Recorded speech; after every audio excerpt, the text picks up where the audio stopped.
There are too many young adults with undiagnosed neurodevelopmental conditions who are now being diagnosed as depressed or with anxiety, right? Who the part of the reason they're depressed and anxious is because they don't understand themselves and they don't understand how their brain functions or what they need or how to soothe their nervous system.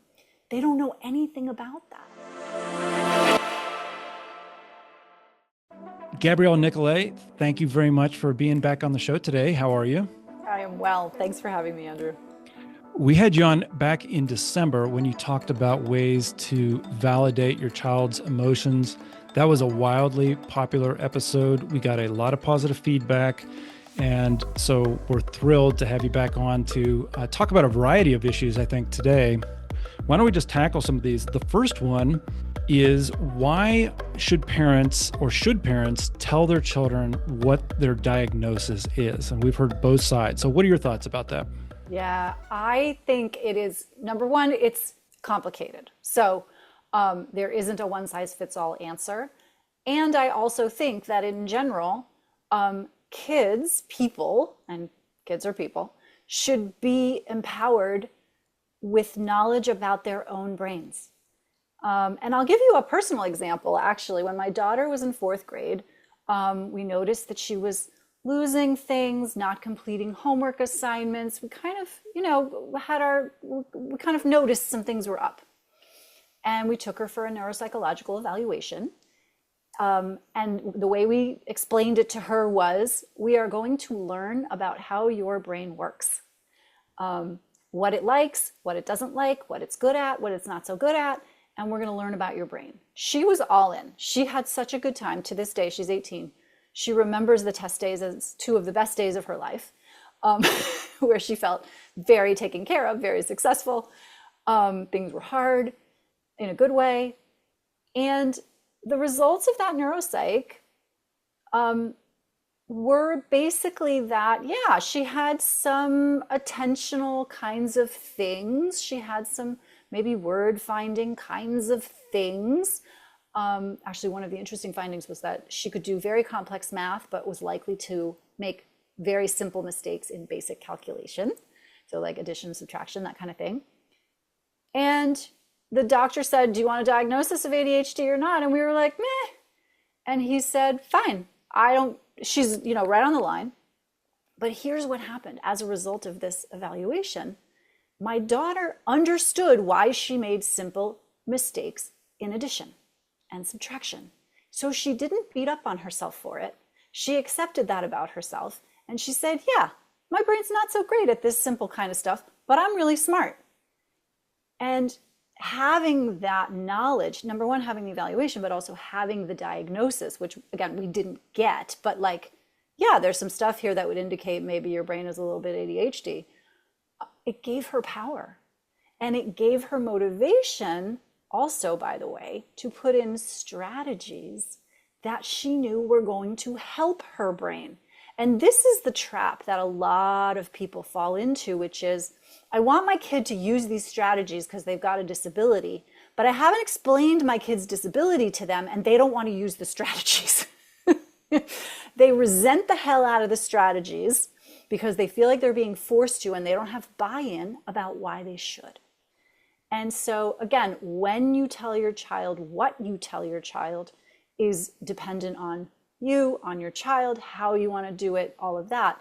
But I do think that an unfolding of understanding of oneself is important. And I think part of that self-understanding is understanding what if you have a diagnosis of some kind.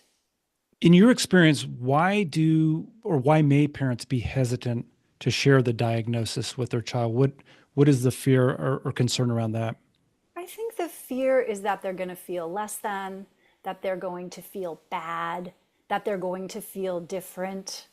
And whenever parents tell me that, and they do tell me that a lot, I say to them, your child already feels that way, but they don't know why. And I always remind people, right, what is unmentionable is unmanageable, right? if this thing about me is, it must be so bad because we can't even talk about it. Whereas when the opposite is true, when we can talk about what's going on with me and my brain and my behavior or whatever, then it becomes manageable. It becomes understandable.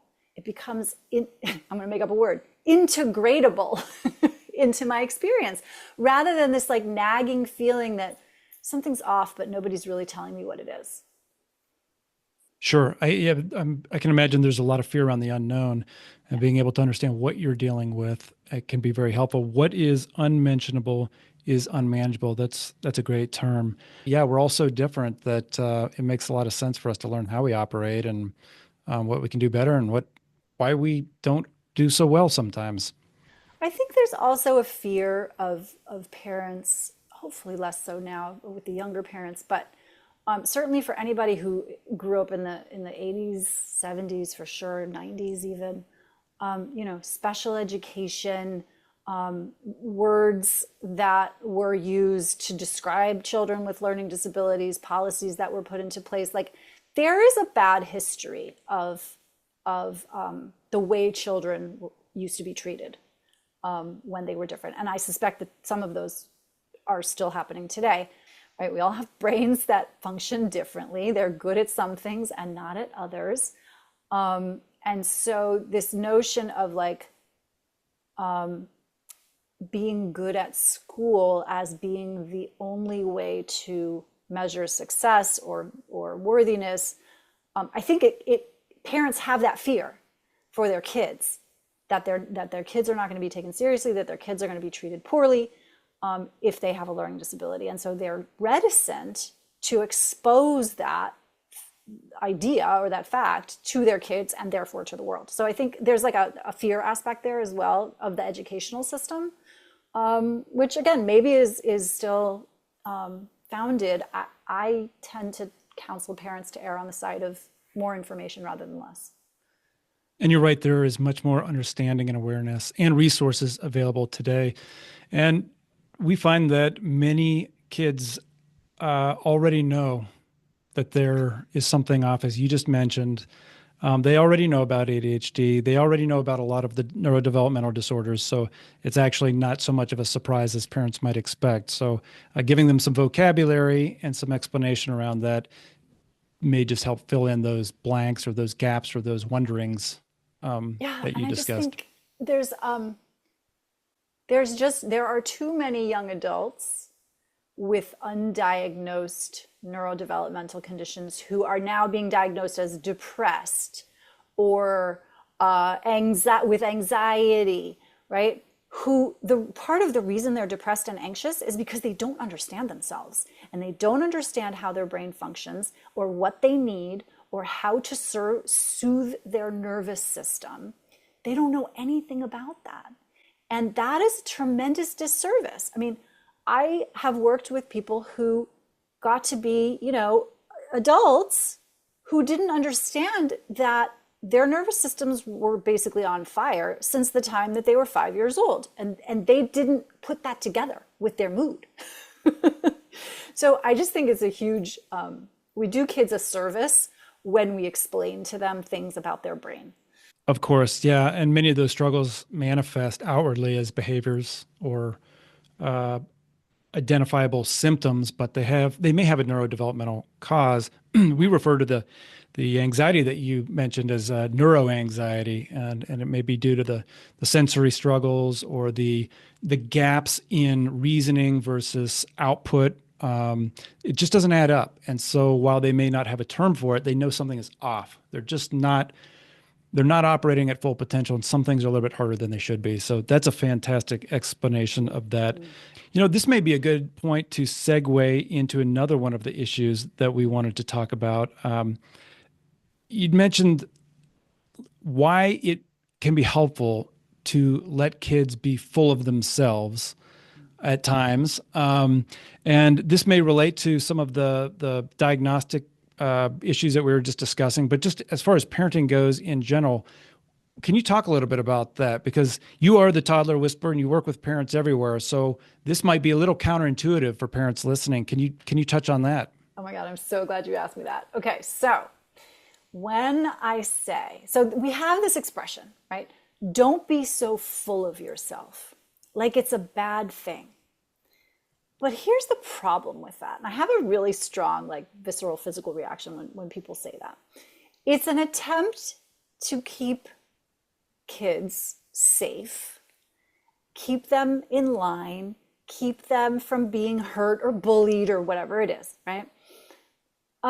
And it's completely, and we know from the neuroscience research, from the child development research, from like all of the very good research that has been done in the past, whatever, call it 50 years, that actually the worst way to turn somebody into a good human is to criticize them.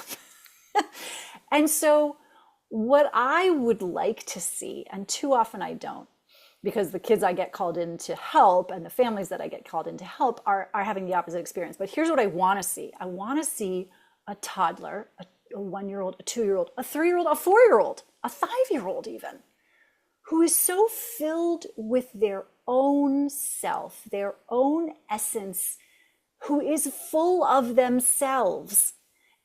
I want kids to be filled with themselves, because the other version of that is that they're filled with someone else and someone else's idea of who they're supposed to be.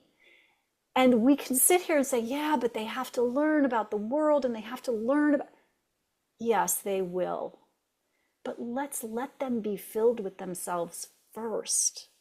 Let's let them be on the planet and like feel how that feels before we go around trying to make them conform to somebody else's idea of what they're supposed to be. I could literally jump on my soapbox and talk about this all day long.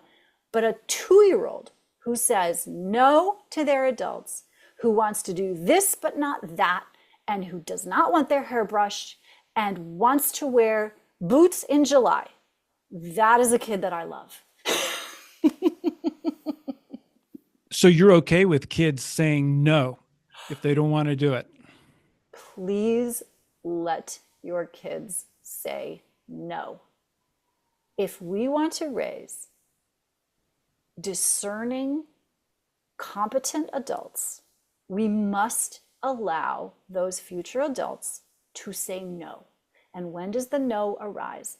About age 2. So yes, yes, and yes, you should allow your toddler to say no to you. Now, does that mean, this is back to the validation piece, right? Does that mean that you never change their diaper because they hate it? Of course not. Their diaper has to be changed. But if you ask permission, can I change your diaper? And they say no, you have to honor the no, at least for another minute or 2. And then you come back to them and you say, okay, we'll do it in another minute. Thank you for telling me. But this is another thing. When I work with young adults, they don't know how to say no to adults because nobody has ever taught them, especially not kids who have been in a lot of therapy, because they're so used to pleasing their therapists that they don't know how to say no either. One of my favorite things to do in a therapy session is to just get kids to tell me no over and over again. You want to play this game? No. Okay. Do you want to do this other thing? No. Okay. Thanks for telling me. I'm so happy when you tell me no. And they look at me like I have 10 heads. They're like, no one's ever said that to me before. No one's ever been happy that I told them no. But how do you advocate for yourself at work? How do you not take on the crushing burdens of everybody else's expectations of you, as an adult I'm talking about, if you don't have any practice saying no? I mean, women know all about this. I was just watching an interesting video the other day, and it was geared towards professional work and efficiency. And they were talking about this, that you can get more and more efficient, better at these other areas. But really the way to get the most time back in your life is to start saying no. It seems like it's wired or ingrained in many of us to not say no. And maybe it begins at this young age. What do you think about what is a healthy way to scaffold the power and the the appropriateness of saying no, like saying no for the right reasons, I guess, versus just saying no in general? How do you work with parents to do that? Um, that's such a good question. And it depends on the age of the child, obviously. In those early years, I think, anytime, again, what we're working on there is like getting consent. And consent, right? Big important topic, especially we were talking about teenagers. How do we teach consent? We teach kids to say no. We teach kids to recognize their boundaries. Okay, but if we're talking about a 2-year-old, again, can I change your diaper? If we're going to ask that question and we get a no, we must respect the no. Now, are there ways around that? Sure. It's time to change your diaper. That's a different proposition. Now I have announced, because I am your adult and I hold the authority. This is a benevolent dictatorship, essentially, when you're 2. And now you can like it or not like it, but I have declared that it's time. And as an adult, that is my right, particularly if I know that, you really need your diaper changed because it stinks. Okay, fine. But if we're going to middle school, high school, those are, and hopefully what we've started is a practice of this beforehand, where kids feel comfortable telling us no, telling us what they do and don't like, so that in middle school, when kiddo says, you know what, mom, I'm not feeling like going to karate today, then we can respect that because we trust each other, and we trust each other to tell each other the truth about how we're feeling and what we need and where the boundaries are. That's very hard for some people to do, though, for some parents to do. It seems like many parents, many adults in general, wish that they could say no more often, and they probably show up in therapy and other places to work on those skills or the power to say no. Why then do you find, and at least with the parents you work with, why the reaction to our children saying no? If it's something we want to cultivate in ourselves, why then? What's the discrepancy there? Yeah, because nobody did it for us. And so I sometimes like to say there are 3 of you in the interaction. There's your adult self, there's your child, and then there's your child self. Usually the child self that comes out to play, and anybody who knows about IFS will understand what I'm talking about, is about the same age as your child. So, right, that angry 5-year-old who just wants to, continue watching YouTube, activates that 5-year-old that wanted to keep doing whatever they were doing. And now there's 3 of you in that interaction, and you as the adult are trying to appease both of them. And it's not possible because you didn't get what you needed as a kid and you're kind of not over it. And so therapy, coaching, like getting clear on what's happening there is actually, and that's a lot of the work that we do in coaching, cleaning that up so that you can come from a really clear self-adult energy that's very calm, because you know that 3 hours of television is going to have consequences later. Like, then I'm real clear on what it is that I'm doing. I'm not just trying to appease everybody. And so, but I think that many people, until they have kids, they haven't even thought about it because it hasn't come up. Sure, that makes sense. Maybe a lot of hardworking adults want to be lazy for a little while. Deep down, it's like, I want to take a break. Yeah, and nobody ever let me, so therefore I can't let you, my child, right? But we can give all the people a break. Like, it would be really good if we could give ourselves more breaks. All right, I want to get to another issue or question that you had shared as a potential talking point, and I think this is really interesting. How waking kids up in the morning is a terrible idea. Why is that? Yeah, so there's a couple of different reasons why. One is, by and large, we discount sleep as a biological necessity. And all of the research would show sleep is a biological necessity. Our brains literally clean themselves while we are asleep. If you do not get enough sleep, you end up with Alzheimer's, you end up with dementia, you end up with brain dysfunction, you end up with ADHD sometimes. So sleep is crucial for development. Sleep is crucial for all brains, but especially developing brains. Okay, so that's one thing. And if you are waking your child up chronically in the morning, it's a sign that they're not getting enough sleep. And I do know and understand that people have schedules and, jobs and childcare. And so, yes, and so that's the first piece, is like most kids don't get enough sleep. And actually, if you look on the back end of that equation, at bedtime, most kids go to bed too late. They go to bed after their drowsy period, when they've got their second wind, which is why most kids around bedtime are like screaming like banshees and like running around and being hyper. That's the brain trying to stay awake, trying to keep itself up, which is when you get into this like perpetual motion and ridiculousness. When you catch a kid, particularly young kids, but all people really, when you catch yourself at the right bedtime, it's very easy. It's very easy. So kids are not getting enough sleep. But the second piece of that is an enabling piece, which is when an adult chronically and consistently wakes up a child, and let's say that child is now 15 years old and still relying on the parent to wake them up, that is not a good life skill. Kids need to be able, young adults need to be able to wake themselves up in the morning. Adults need to be able to wake themselves up in the morning. How do you get adults who can wake themselves up? You practice. You practice when they're kids. And so it sneaks up on you. But anybody who's got like an 8, 9, 10-year-old in their house, your kids should be waking themselves up in the morning. And if they're not, and they have some kind of diagnosis or a sleep disorder or something like that, yeah, let's look at that. Let's work on it. Let's maybe chunk things down, because change is always possible. We may just go at a different pace. And let's figure out what works. But the thing we don't want to do is have a person continuously waking up kids on a regular basis. I think this is going to resonate with a lot of parents, just as the other questions or issues did. When you're working with parents, what specific tips or strategies do you give to them? Maybe it's, again, based on age, to help them. So if they say, okay, yes, I agree, I don't want to wake my child up, I want to teach them healthy sleep strategies, how do I do this? Okay, there's a couple of key points. One is no electronics in the bedroom. End of story. And people are going to say, yes, but my phone functions as my alarm clock.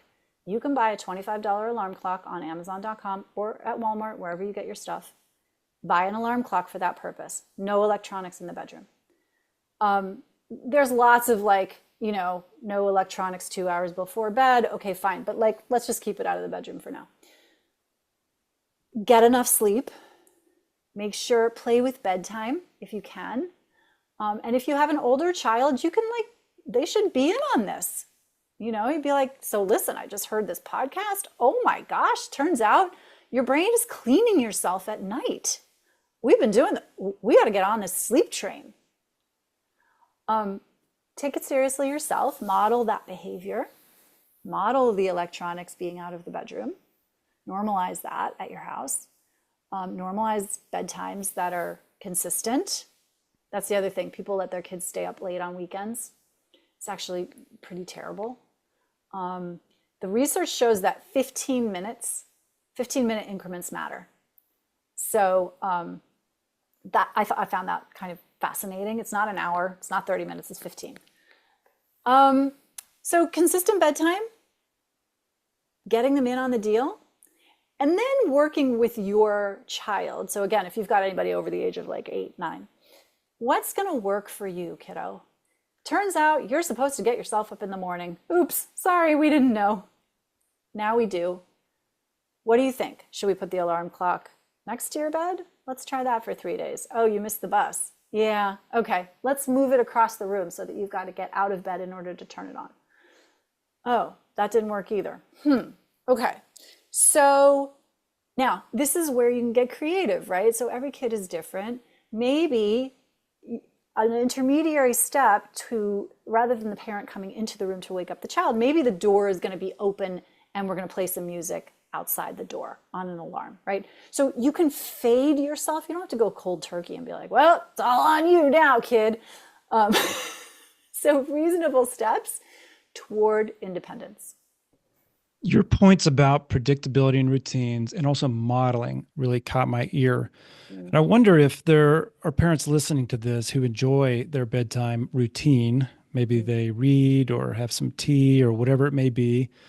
And perhaps by modeling that or helping the child finding a similarly enjoyable routine for moving towards bedtime, and then maybe making mornings more fun. I think we've all been traumatized by alarm clocks and work schedules over the years to the point where we hear that go off and we think, but what if we were able to get up in a way that's exciting and we had an activity in the morning that we look forward to before we went to school or work, and it was kind of a little bit of extra impetus to get up and get going.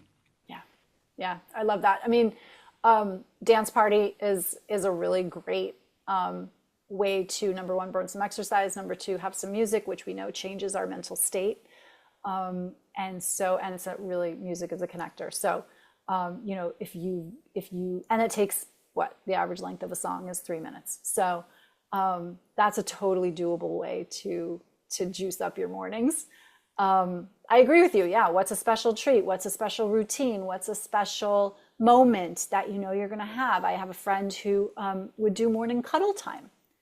And that was fantastic. She was like, as soon as you wake up, you come in my room, we're going to have snuggle time. And that was the motivator to get this kid to use his alarm clock so that he would have time for snuggles before school. All right. This has been another great chat with you. It's always fun having you on, and we really appreciate it. Can you tell listeners where they can find you? Yes, they can find me at GabrieleNicolet.com. That's Gabrielle with one L and an E, Nicolet. And you can book a call, you can book a session. There's all the info right there. And also the Complicated Kids podcast. I always forget. Thank you. Yes, come and listen on the Complicated Kids podcast. Available wherever you get your podcasts. You have some great guests on there. Highly recommend going over there and checking that out.